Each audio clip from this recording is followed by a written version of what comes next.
guys, and welcome back to my channel. And as I promised, here it is, the labor and delivery story. So if you've seen my 40 weeks update, I was getting ready for my doctor's appointment. I was putting a little bit of makeup just so I don't scare anybody. We got to the doctor's appointment. She asked if I wanted to be checked and see how much I'm dilated, and of course I said yes, because I'm 40 weeks, I'm ready. And they were telling me that if I'm still 1 centimeter dilated, just the way I was previous week, they would have to wait for 40 weeks and 4 days until they can schedule me for an induction. I was excited and nervous to see if I am dilated. She checked me. I was 3 centimeters dilated, which was great. Each appointment we are asked how our baby's moving, if everything seems okay, and I haven't been feeling my baby move as much as she used to. Now I know that 3rd trimester they starting to run out of space. Their movements are not as drastic as the 2nd trimester is, but there were plenty of hours. They could be half a day or more than half a day in which I couldn't feel her at all. So even if I got on the side, I was concentrating. It was little movement. Other days she would move just fine, but it got me a little anxious just because I've been told that you want to pay attention to your baby's movement, especially when you're so far along. So I did provide all these concerns to my doctor, and she decided to do a fetal test, fetal non-stress test, which they like a little band on your belly, clicker, and every time you feel the baby move, you will click. So she put it on me. She gave me 20 minutes, and she barely moved. Then they put me on the side to see if that would make my baby move more, and they gave me another 20 minutes, and again same story. At the end she started moving a little more, and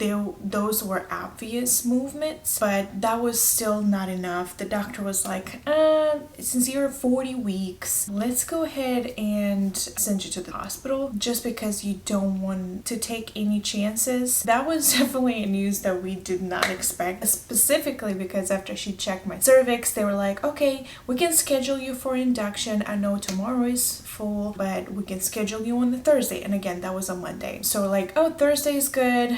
7 o'clock in the morning. We're like, okay, that gives us plenty of time to take care of our dog, to board our dog, plenty of time to pack the hospital bag, because I haven't even packed the hospital bag. Plenty of time to like emotionally get ready, because again, it is a big deal. And after that test, she was like, no, you're going to the hospital right now. I'm like, what? That just gave me so many emotions immediately. I was supposed to vlog that day. I wanted to go to Target, to CVS. I got all these couponing deals to do because it was like Target Circle Week, and I was just excited for the day. My husband was off from work, and yeah, none of that happened. We were like, well, can we go? My camera of course died, but we were in shock, so we were like, okay, well, can we go home first? We have to do a few things and then go to the hospital. And she was like, well, how far are you from the hospital? And the doctor's office is literally 2 minutes from the hospital, but our house is like 30 minutes from the hospital. So we're like, well, we need to go home. We probably need like an hour and a half just so we can pick up everything we need and then get to the hospital. So she's like, okay, we'll give you an hour and a half to 2 max, but don't take your time. Go home, take what you need, and then go to the hospital. So yeah, we were rushing home. My husband was calling the pet suites so we can board our dog, because we won't be home for a while and we have no friends close by or family that could watch our dog. So we're calling that place to board our dog. I was freaking out. We got home immediately, just packed the hospital bag. Good thing I at least had some things around the house that I was planning to pack in a hospital bag, because I did want to again film a video for a hospital bag, but that again never happened, which I think I still will now that I did go to the hospital, kind of experienced it. I feel like I could make a video on the things you need in the hospital bag and things that you don't. So let me know if you're interested in a video like that. But yeah, we ended up getting the dog boarded, got the hospital bag, went on away, stopped at Chick-fil-A to eat, because of course once you get there you're on broth and crackers if you're lucky. So yeah, we made it to the hospital. They were already waiting on us. Checked checked, and like 5 o'clock, 6 o'clock, they kind of started me on Pitocin and antibiotics because I am GBS positive. And if you don't know that, it's basically bacteria that some women have and some don't, but it is harmful for the baby. So that's why you want to get 2 treatments at least to make sure the baby is delivered safely. So they started that. The funny part, I started having contractions before they started the Pitocin, and I was like, that's odd. It's like my body felt like it's time.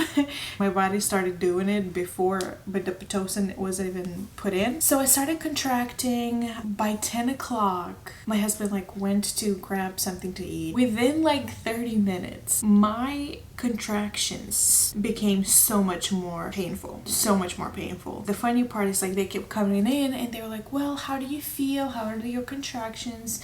Are they painful? Are you ready for the epidural? And I was like, well, this is not too bad. Actually, this is fine. You know, I can hold on to it. Within 30 minutes, I was like, get the epidural here. This is insane. I started trembling. It hurt so bad, and the contractions hurt your back so much. It is so interesting because you think it's just like your uterus, but no. The pain in my back was insane. So what got the contractions so much worse or so much more painful, what I think, is because my water broke around 10 o'clock. Which even though this is my second baby, they had to break my water, so it didn't really happen naturally. And I was on epidural then, so I don't remember. I didn't feel any water, like nothing. This time, I was like, oh, these contractions are nothing. I can handle it. After my water broke, which I was like, hold on, I feel something. And I went to go to the bathroom, and I'm like, wow, this is crazy. It was just like flowing. Anyways, after my water broke, the contraction became so painful. And my husband, mind you, is still at the store. The nurse came in, she's like, you ready for the epidural? I'm like, yes, I am very ready. So she's like, okay. So they give me, all the paperwork that I need to fill out, things like that. My husband comes in, and there's all these people in the room. And mind you, it's like the nurse is there. The anesthesiologist was very fast. Usually you have to wait on them for a little bit. He came in fast. So he's coming in, he's like, what is going on? He's like, well, she's about to get her epidural. He's like, I thought like they weren't too crazy. I'm like, He saw I was trembling. He was like, wow. He was like in front of me. He was holding my hands. I was squeezing his hands so hard because it hurt so badly. My whole body started shaking. And then you're nervous because you're shaking, but you're about to get this epidural and like in your back, so you have to stay as still as you can. So that got me nervous. My first pregnancy, when they did the epidural, like I could not feel anything. This time I felt the poke.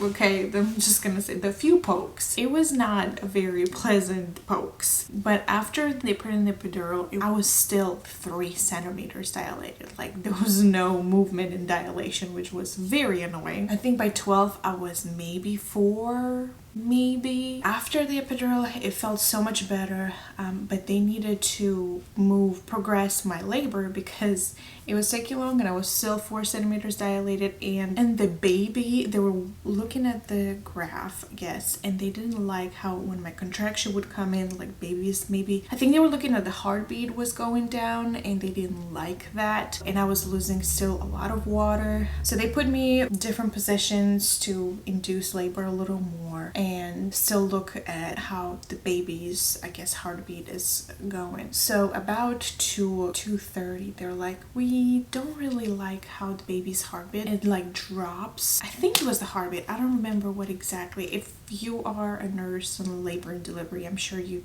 know about the contractions and like when the baby line goes down after the contractions. That's what the doctor does not want to see. That's what it was happening. So they were like, well, let's do this position, let's do that position, see if that would help the baby. And then they're like, if that doesn't work and it still goes like this, then we'll probably need to, like, I guess, insert water back into your body. look, it was like midnight, 1 o'clock in the morning or 2 o'clock in the morning. So some details are a little fuzzy, but what I remember, they were like, the doctor came in and she's like, well, it would be great if your baby will come right now, because we'd have to put like water back in there to give a little more cushion to your baby, because your baby's not happy right now. So I'm like, oh God. But at the same time, I felt this urge to push. I felt so much pressure down there. And I was telling her, I'm like, I feel so much pressure down there. And I've kept feeling like this gushes of water coming out. And I'm like, oh God, how are they going to put water back in me if like I feel gushes of water coming out? So she's like, it would be ideal if your baby's ready to come out now, so we don't have to do that. And I'm like, okay, well, I do feel a lot of pressure, so I'm really hoping. And mind you, that's like maybe 20-30 minutes after she told me I was like 4 centimeters dilated. So it's still a long way to go until 10 centimeters. She checks me and she's like, oh, the baby's here. 3 o'clock. My husband was sleeping. So she's like, oh, the baby's here. You ready to push? I'm like, good, because I was feeling like it's time. So they're like waking Adam up, and Adam's like very groggy. He's like, Adam, you ready to have a baby? And he's like, I have one. He was so groggy. It was the most hysterical thing. We were like laughing there. I was laughing. I'm like, he could sleep through anything. I was just jealous. But he was like, no, another baby. So he finally got up.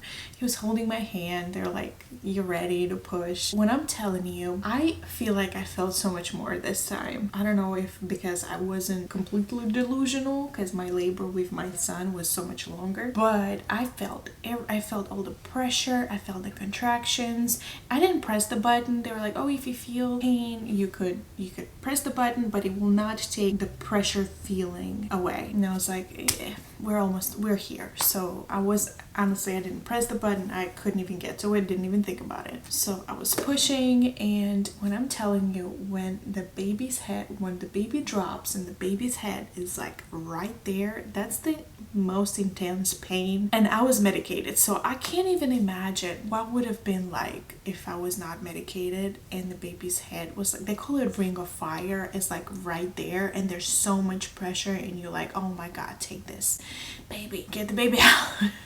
Within 14 minutes, this baby was out. It was so much easier than Christian. Christian was 8 pounds and 14 ounces. He was huge. She was 6 pounds and 7 ounces. So she was a small baby. And they were like, oh, that is fast.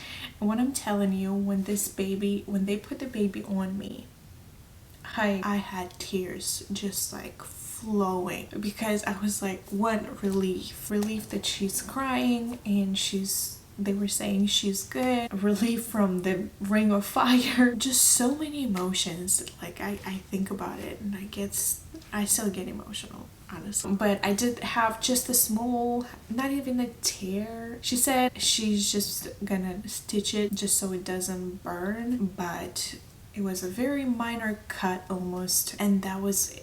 I could walk the second day. I could use the bathroom. It was such a relief for me, because I remember my first pregnancy was the opposite. I could barely walk. I had to do all these sandwiches, if you know, but like the ice, the pad, the witch hazel, the spray, like all of these things, I didn't have to do that. We just did like the ice and the witch hazel like 2 times, and that was it. I'm so grateful that was for the most part it. Of course, you're still not comfortable there. And the biggest pain, honestly, was my back. My back hurt so badly, and I remember from first labor as well, and I think it's from the epidural. Your back hurts for a few days at least, and it's pretty painful. But that was the biggest pain. And of course, if you have more than one child and you're nursing, while you're nursing, your uterus is contracting. That hurt, because I did not remember it hurting with Christian, but they were like, oh, the more babies you have, the more painful it is, which is great. Great. So Monday afternoon, we checked in. I gave birth at 3 a.m.